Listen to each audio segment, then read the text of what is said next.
Welcome to the Emblazing Leaders Vodcast. I'm your hostess, Dr. Talisa Sullivan. Join me as we hear from leaders across diverse fields around the world.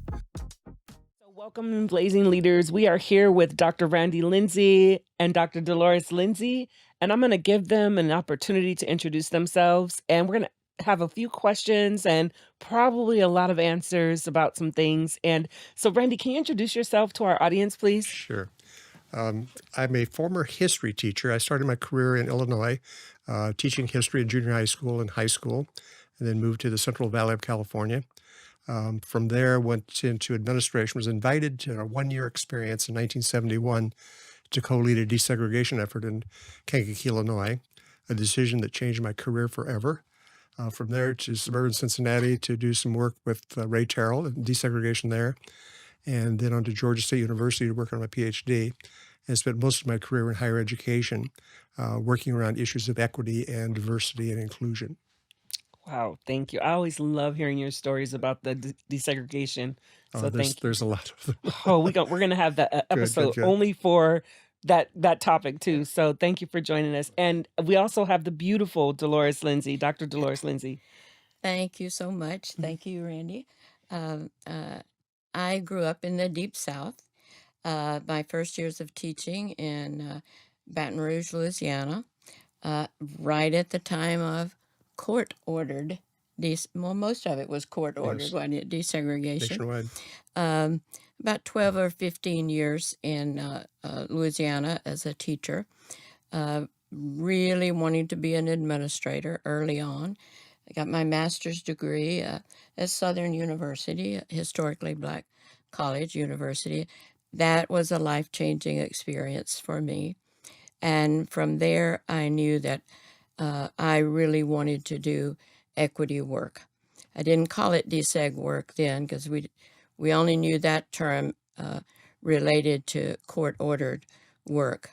I moved to California, I'll just say a few years later, and other life-changing experiences with two teenagers. Came to California, still wanting to be an administrator. Came to east of Los Angeles for that first administrative experience. That's where I met this young man at Cal State Los Angeles because I needed a few more units in California subjects.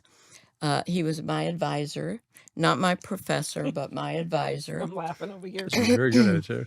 And he advised me well what courses to take, Very good. and then advised me that we should go to dinner together. And 2 years later, we were married, and I told him earlier on that with those two teenagers, it was a package deal. So here we are 38 years later, and 5 grandkids and 5 great-grandkids. So all of that to say, here in California, establishing myself as a site administrator, assistant principal, and on to be a principal, and then on to be an executive director of a regional leadership center, and then making the decision to go into higher ed. And again, teaching teachers as far as those wanting to be school administrators, much like I had been early on in my career. And then that's how I ended. No, we haven't ended our careers, have we? We retired from institutions of higher ed, and but we haven't retired from the profession. So we continue to serve in any way that we can. Well, thank you. And it's so exciting to have both of you here. And I hear something new every time. And I come to the house a lot and I get a chance to interact with you all a lot. And I get a chance to hear lots of stories. And I think this might be the first time that I've heard that portion of it. So I'm really excited to be able to hear like a little bit more into your lives and what inspired you and what brought you into the equity work. So and I'll tell you what brought me to ask the two of you to come and join me on the Emblazing Leaders Vodcast. You know, leaders experience a lot of different things in and it's not even just educational system, but in society. And so I invited y'all here because I want to be able to ask some questions and see if we have some and we can get some insight so that our audience, our viewers can hear, like, how do I navigate this space in leadership? And so I have a couple of different categories. I have my phone because here's where our notes are, but a couple of different categories. And I want to tell you the categories, and then I'm going to ask you a few questions from these categories and see if you can give our audience some insight as to how do I navigate this space and how do I remain positive in doing so. So the categories are navigating leadership challenges, experiencing triumphs, advancing in careers, general leadership insight, and then future forward. So I'm going to ask a couple questions from each of those categories, and please just invite yourself in at any point to answer the question and give our audience some insight. So I'm going to start with, we've already heard a little bit about who y'all are. Y'all are amazing individuals. So I just want to be able to find out if you can enlighten us on something significant, some sort of a challenge in your leadership journey. How did you overcome that? I had a significant challenge. Um, I can think of two. One is a assistant principal, one is a principal. But one is an assistant principal. Um, I'd been an assistant principal for about 4 years, Mhm. and I believed that I was ready to be a principal. And in the particular district that I was in, we had opportunities to move forward. Mhm. And that was through professional development. Uh, uh, our superintendent had ways for having, let me say, appointments for career development. Mhm. And so I felt at times that I was being avoided in interviews and that maybe I was not being viewed as ready to be a principal. Mhm. But either at a middle school or a high school, I felt well prepared for those because my teaching background had been at high school. So I kept bumping up against that challenge. Mhm. Several interviews. Oh, you've done fine. You've done fine. Just stick with it. Stick with it. And I decided just to maybe make an appointment. And I did that. I made that appointment and just basically asked the question of the superintendent, Okay. do you see me as a principal in this district? Mhm. And the answer was no. Wow. And I think rather than continue just applying and thinking and being Mhm. told, oh, yes, certainly you do. But at the top level, being told no. Mhm. And when I asked what might be a reason, it had to do with my heritage. Okay. It had to do with who I am. Wow. And at that moment, I said, I'm not changing who I am. Mhm. There's nothing about where I come from that I'm going to change because this is who I am. Give me a skill, something that I can work on, Mhm. but this is who I am. And at that moment, I decided, this is not the district. Wow. This is not what I'm looking for.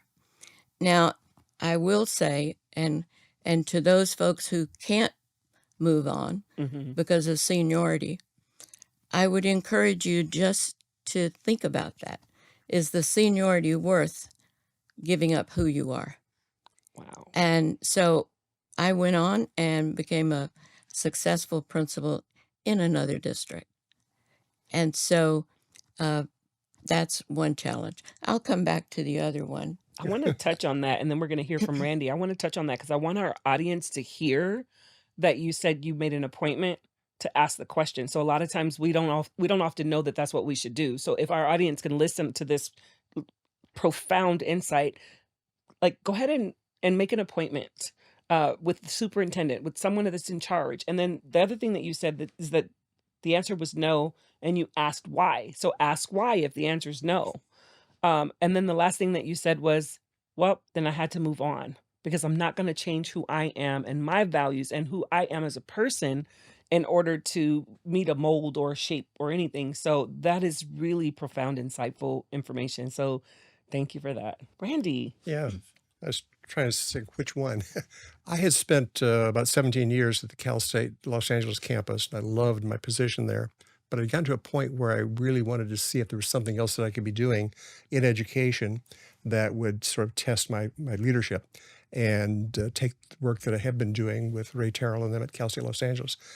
And so a private university approached me about a position of department chair, and they were going to evolve into a school of education and that I could lead to that. And so I said, I asked them, what are the predominant issues here? Well, they're sort of diversity related. So now I knew why I was being recruited. Mm. So I said, sure, I'd be more than happy to talk with you. So I went over and interviewed with faculty and key people in the community and took a look at what I saw as some of the issues. Mhm. And I wondered, could this white man go into that situation and address these issues? And in talking with faculty of color, particularly African-American faculty, I said, yeah, we think that maybe you are the kind of person who can do this. Everything went well. Got off to a great start. We were about 6 months into the first year, and there was an international day. Mhm. And during lunchtime, there was an open mic. And the faculty and staff were urged to come up and just give inspiration to students. Mhm. And so a key officer stood up and told a story about his young adulthood and his father, who he identified as not an accepting person. And he quoted his father using the N-word. So I was on campus that day, Mhm. and I came the next morning, and I'm telling you, I was met at the door by 3 or 4 faculty members who wanted to go over and hang this administrator. And I said, well, wait. What happened? So I said, give me the quote. And they did. I said, oh, gosh. So I called, and he was on his way to a meeting in New York. I talked to his secretary, and I said, I have to talk to him now because of this. And said, okay, let's come on over and let's have this conversation. So I went over and talked with him, and he said, I was just quoting. Mm. And I said, listen, open mic. Even if you'd qualified to people in the audience, what about a stranger walking across the back line? Could have heard that. And didn't catch the qualifier, wouldn't accept the qualifier. And he said, that's just being too picky. Mm. And I said, you hired me here because you wanted to confront these issues. Now you're not wanting to confront these issues. Mm. And I said, we have to make a decision. I'm not willing to compromise myself to be able to continue the past practice here. Mm. And I said, I'm going to quote my friend Ray Terrell. One of the things you always got to remember is the kids can't quit. So you've got to hang in there and work with it. And I'm staying here, but we have to have it under the circumstances that you have to meet with the School of Ed faculty and have this conversation. And I said, it's a really important conversation to have. And reluctantly he did, and did a respectable job. But the push was amazing. And that's the first time I'd been in administration higher ed for 6 years at that point. And you get tested all the time. But that was the first time I'd seen the big hand pushing. Wow. And so it was very interesting. And one of the things that I learned is that they were really not ready to move towards an incorporated community. Mm. They wanted the window dressing of the community. And they're still dealing with it. So, but it was a pleasant experience for me. And those particular faculty members have gone on to other positions in other universities and doing exceptionally well. Good job. Wow. Well, thank you. And we heard it. This is the second time we heard like don't change who you are and your values, for these positions. And so I thank you for that. And then also like if people aren't ready, I hear you saying if people aren't ready for what you're bringing, then we have to keep that in mind and we may have to pivot. We may have to pivot. So thank you. I'm going to get to our next question. I'm excited because all of the insight that we're getting on today, and our listeners and our viewers are going to just be blessed. We're going to move to the experiencing triumphs. This is kind of my favorite one because I really love hearing people speak about their experiences when they're winning, So I'm going to give you all a question from here. What is one of your proudest achievements as a leader, and what factors contributed to the success? So one of your proudest moments, what one of the things that you can think of, and what contributed to this? Yeah, I'll name the university. I served as interim dean at California Lutheran University several years ago. And the reason I took it as an interim position is Dolores had just accepted a position in Orange County, and we lived in Orange, and Cal Lutheran's on the other side of the world. But I was really related to faculty there quite well. And the president reached out and asked if I would serve in the interim position, which meant commuting, during the week. And they were in the throes of setting up a joint doctoral program Mm. and wanted to be able to do that with the Los Angeles Unified School District. And I'd had a relationship with Los Angeles Unified because of my work at Cal State Los Angeles. And so we set up the joint program with LA Unified, and being able to reach into schools and identify people I'd worked with over the years who would be good candidates for the PhD program. And to be able to set that up and set it up around the values of cultural proficiency Mhm. was a tremendous accomplishment. And that program endures to this day. And again, it was because they had the support of the president, the support of the provost, the support of faculty. But more importantly, they understood the importance of being able to set up that program in both the suburban Thousand Oaks and in urban Los Angeles. And so that was a really good sense of accomplishment. And I recruited in about 5 of the people who had been in my program at Cal State Los Angeles for their master's degrees. And so it was really a proud moment to be able to do that in a way that institutionalized change within both systems. Thank you. Thank you for that. Dolores, one of your proudest moments. Yeah, this is interesting, Talisa. Thanks for asking this. This was, I was going to tell the second challengings. Mm-hmm. This is my triumph story. This was also this challenging one. Nice. What a treat. I was principal Mm-hmm. of a school out in San Bernardino County, and we had a small, gifted and talented pot of money. And one of the parents in the community was challenging us as to why we didn't have a larger gifted and talented program. Mm-hmm. And one of our strong leadership emphasis was that all students are gifted and talented. And since that small part of money wouldn't go very far serving a few students, we as a faculty and under my leadership decided that for the 8th grade, that all 8th graders would have a gifted and talented program. Oh. In other words, everybody is going to have an advanced project, an 8th grade project. And our belief is that all students can achieve Mm-hmm. at higher levels than ever before. Students with special needs, students that have never achieved before, students with behavior problems had been identified with behavior problems before. So I established with the 8th grade team that this is where we're going. And so there were a few teachers who said, but wait a minute, we do have gifted, talented students, so why can't we give them a special project? And so I said, certainly, why don't you present those projects to the rest of the 8th grade teachers? So as they presented those projects, the other 8th grade teachers said, we can do that for all students. Very nice. And the gifted and talented teachers would say, what we want the gifted students to do this project. And the other teachers would say, we can have all students do that project. Great. And so finally it became we're having all 8th grade students do the project to the degree and that they will achieve, and the students served on teams. And so it was a beautiful thing to see. I had not quite planned on the morning that a number of parents showed up. Wow. Helping students bring these projects, city development, city government, climate change. It was amazing to what the students had, along with their teams. And everybody on every team achieved at levels higher than before.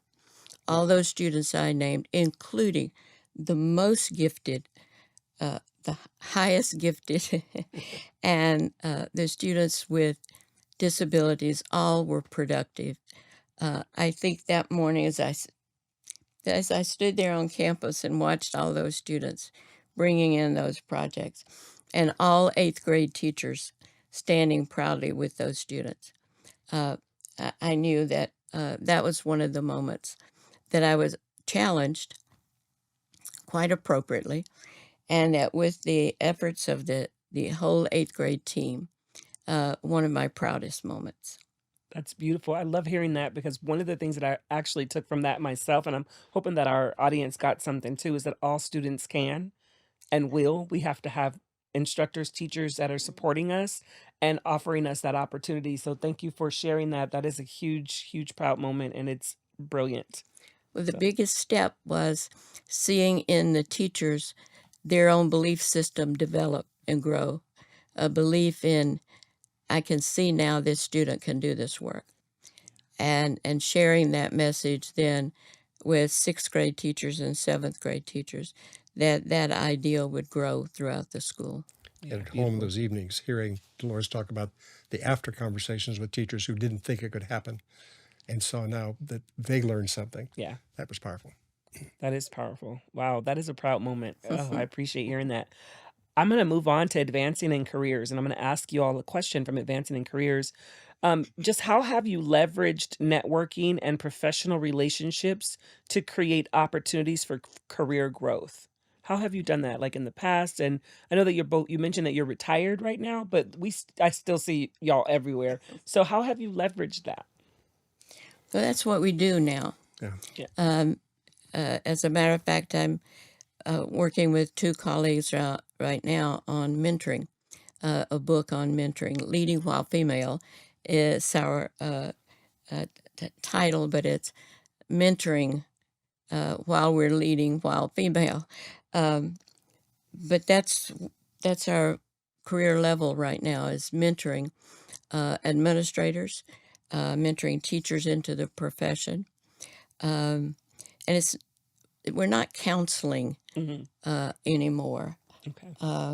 but it's more of a mentoring, coaching to some degree. I enjoy coaching.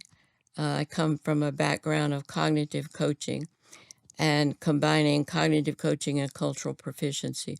So we're always coaching with the outcome of equity and inclusion and social justice through the framework of cultural proficiency. And so that's where we go. And when colleagues approach us, they think they're asking us for advice. And most of the time, we're giving back to them their own thinking and where they are in their career and where they see themselves going in their career advancement. And so that's one approach that we use. And I want to speak on that before you go, Randy, because I want to. I don't know if you remember Dolores, but when we've encountered each other, on a couple of occasions. But when we actually first met, I don't know if you remember how we first met. It was a couple of different things that were going on. So the first part of how we first met was through the coaching. I think there was a book study. There was a book study of Yes. some sort. And the people, whoever, whatever district it was, they were like, oh, they came to me and they were like, hey, we'd love for you to like do a book study with us. And I was like, well, it was your book. It was your Yes. coaching, your cognitive coaching book. Right. And I said, well, I don't know if that's appropriate because I didn't write the book. I said, but I've encountered the author. So let me reach out to the author and ask the author if she's interested in working with your district or whatever. And I reached out to you and you were like, why don't I coach you while you do the book study? I was like, okay, right? Why not? So that's how we met. Yeah. And how we really became better acquainted. I got to tell this is that I was asking for information because I'm still interested in writing a book, everyone. I'm still going to be trying to write a couple of different types of books. But I was like, I'm interested in writing this book. And Dolores, you've written a couple of books and you're like, that's Randy's thing. So then you connected me with Randy and he's just been wonderful as well. So I had to tell that part of, I had to Yes. do like a detour to this just to kind of give that highlight. So, but now we'll go to Randy. Do you want to talk a little bit about advancing in Yes, careers? it's not unlike Dolores's, of course. When I was in the desegregation positions in Kankakee, Mhm. Illinois, and Princeton City School District, all the time looking for teachers and counselors, people who are in the classroom, to present at conferences and that, to get exposure, to see the wider world, and to see the network, particularly around equity issues. Once I got to the university, very same thing at Cal State Los Angeles and Redlands and Cal Lutheran and Pepperdine. Since then, in the last 5 years, COVID actually has been an ally to some extent. I found myself sort of gravitated into coaching people in writing. Mhm. And so I've had several people quote, say, would you co-author with me? No, you've got a good idea here. I think it's your idea. Let me introduce you to people. Let me give you some feedback on your writing. Let me make whatever kinds of introductions I can that are going to facilitate presentation at conferences. And you do the work. It's your work. Embrace your own work. And so we get kind of feedback. So I can give feedback about the global pieces in particular. And then Dolores is really that plus she does the mechanical part, former English teacher. And yeah, I write to paragraph sentences. Dolores writes actual sentences in paragraphs. And so it's something we work together on. And it's really been a treat being able to do that, and have people see themselves and the strengths that they bring to their own writing and their own experiences. That's beautiful. Thank you for sharing that. And we have just a few more minutes to kind of finish this conversation up. But I do want to ask. I have a couple more questions, and so I think what I'm going to do is I'm going to go over to moving forward. How we future forward questions. I want to know, what would your younger self Wow. tell your now self about leadership? What do you think your younger self would, how would they inspire you, or how would they give you information on your, like, to bring you to where you are today? Your younger self, your younger leader. Well, see, my younger self didn't know any better. Wow. And Yeah. I, I would encourage people not to lose that Okay. risk taking. I did some things that people thought, are you doing that? A white woman going to a black college? Are you really doing that? Well, of course I am, because my African American friends invited me and asked me to do that. Of Mm, course. Um, are you really going to do that? Well, of course I am, because that's aligned with the way I think that's who I am. mm, So I don't want to lose that.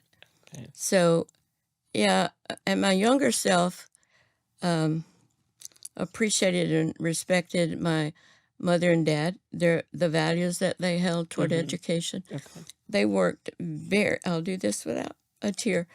Uh, I have this cough is what's doing it. They worked very, very hard, and Mm, they encouraged the four of us growing up that education is a value to be to hold high. yeah. And so my younger self believed that and held true to that. So my younger self keeps reminding me to remind others. And I'm still learning. I'm learning, relearning how to paint. I'm learning how to do some different writing. So I'm learning along the way. And my younger Dolores would keep telling me to do that along the way. That's excellent. Thank you. That's nice.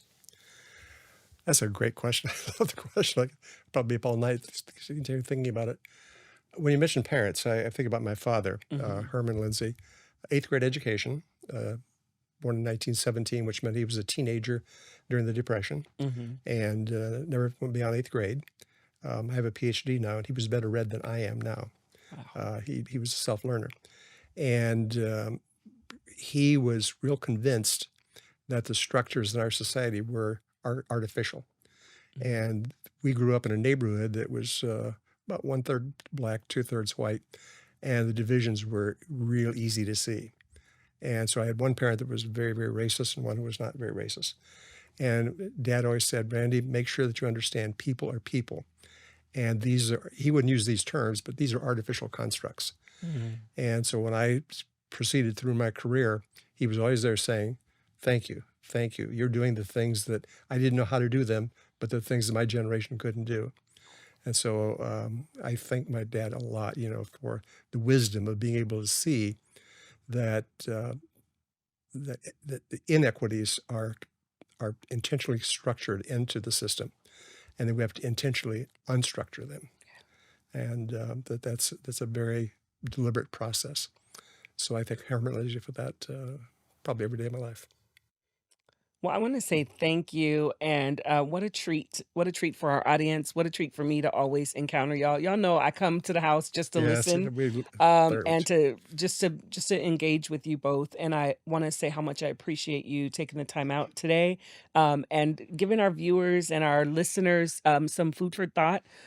So, thank you, Randi, so much. Thank you, Delores. We expect excellent. Every time you come and every time I hear from you, I expect excellence and I get it every time. Thank you for taking on this project. Amen. Yes. There are folks that need to hear your message Thank you. and what you bring to the conversation. So thank you, Talisa. I appreciate it. Thank you. And I'm going to bid y'all a great day. I'm just going to remind our audience to keep shining your light and leading with purpose, and know that your efforts are not in vain. Together, we will continue to reach new heights and make a lasting impact on the world. This is Emblazing Leaders with Dr. Talisa. If you're interested in joining us for as a guest, you can reach out. You can reach out to me, of course, but you can also visit the website at transformingleaderstlc.com.